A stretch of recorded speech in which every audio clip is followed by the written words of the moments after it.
देखिएगा next question क्या है। तो देखिए क्वेश्चन हमारा है न्यूमेरिकल है और आपका देख रहे हैं तो 2000 जो है मतलब 14 में आया हुआ दिल्ली में। तो 2 मार्क्स का क्वेश्चन क्या है। An electric dipole of length 4 centimetre. कोई इलेक्ट्रिक डाइपोल है जिसकी लेंथ कितनी है 4 सेंटीमीटर है। When place with axis making an angle of 60 degree. An electric dipole of length 4 centimeter when placed with its axis making an angle of 60 degree with uniform electric field experience torque 4/3 Newton meter. Calculate potential energy of the dipole if it charge कितना +-8 nano coulomb. ठीक है ना, इतनी value दिया है। तो देखिएगा हम लोग क्वेश्चन को सॉल्व करते हैं।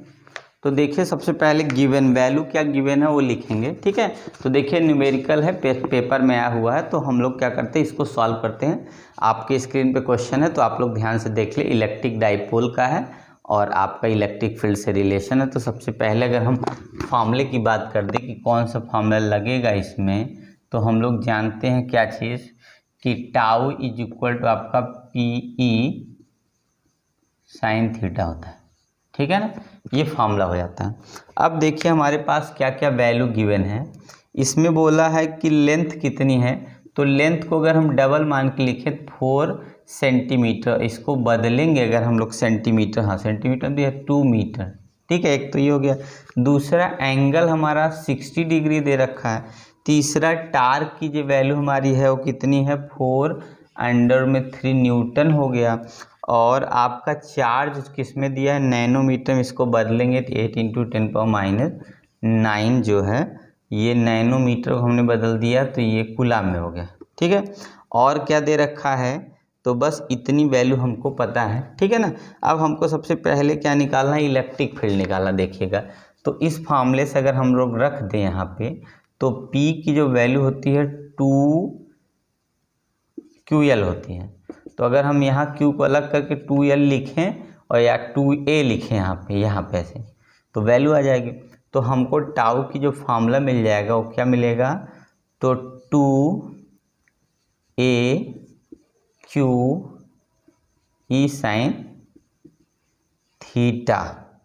तो हमको E निकालना है, तो E इक्वल क्या मिलेगा, टाउ अपान 2A और हमारा कितना हो जाएगा Q साइन थीटा, यही मिल जाएगा।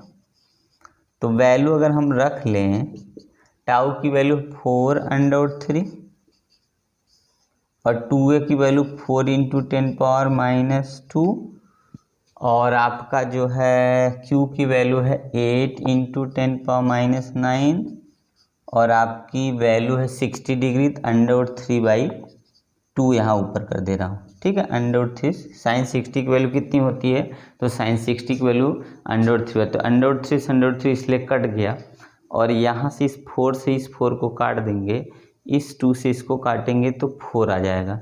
तो आपके पास जो इसकी वैल्यू ई की बचती हो क्या बचती देखिएगा, तो यहाँ 10⁻⁹ है और यहाँ 10 की पावर कितना है -2, तो 10 की पावर माइनस कितना होगा 11 हो जाएगा और अपान कुछ नहीं बचा, सिर्फ 4 बचा है। ठीक है, अब क्या करिए, यहाँ से एक बार 100 यहाँ निकाल के लेके आइए और 10 की पावर जब 100 यहाँ लाएंगे तो इसमें और बढ़ जाएगा 2 जीरो।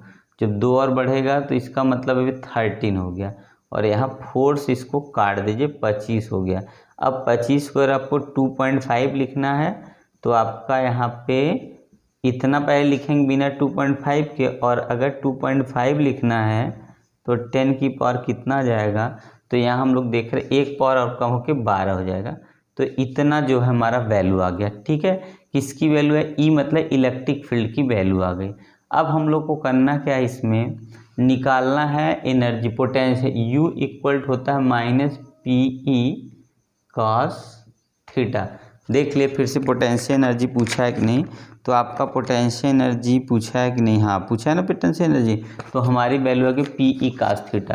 तो फिर से देखिए हम लोग P की वैल्यू कितनी आ गई, तो P की वैल्यू हमारी है कितना, तो रख लेते डायरेक्ट 8 इंटू 10 की पावर -9 और 4 इंटू 10 पावर -2 और इंटू जो है E की वैल्यू निकल के आ गई है 2.5 10 की पावर -12 और उसके बाद cos 60 की वैल्यू होती है कितनी, तो आपकी हो जाएगी 1/2। ठीक है, इसको आपको सॉल्व कर लेना है बस।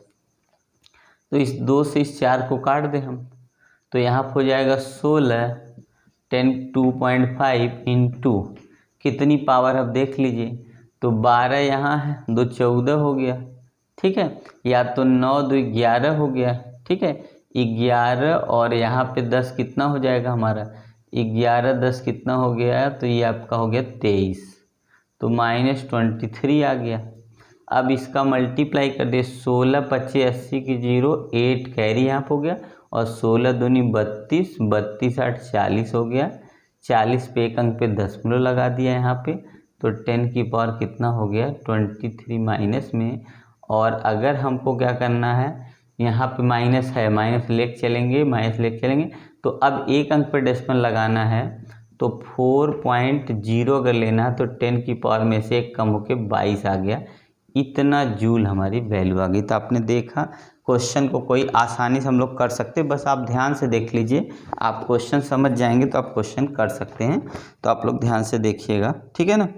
तो आपका वैल्यू कितना आ गया, तो आपकी जो वैल्यू आ गई है कितनी है, तो आपने देखी जो ई की वैल्यू है हमारी कितनी आई है, तो ई की वैल्यू हमारी ये, अच्छा देखिएगा थोड़ी सी मिस्टेक लग रही है कि जब ये पावर ऊपर जाएगा बेटा ना, तो यहाँ पे जाके ना प्लस में 11 9 होगा यहाँ पे, क्योंकि यहाँ पे देखिए माइनस में जब ये ऊपर गया 11 हुआ और उसके बाद हम लोग क्या करेंगे, देखिए यहीं से मिस्टेक हो गया थोड़ा सा, 1 मिनट चेक कर लीजिए, तो यहाँ से आगे भी मिस्टेक हो जाएगा। नहीं तो क्या करना है, 11 हो गया और 2 ठो इसमें से 0 निकाल लेंगे, तो अब हमारे पास 10 हो गया ये, और 10 की पावर अब 9 हो गया। इसको डिवाइड कर देंगे तो कितना आएगा 25 आएगा। तो जो वैल्यू है 2.5 10 की पावर अब ये 10 आ जाएगी, ये वैल्यू रख देना। तो हम लोग का पावर जो यहाँ होगा,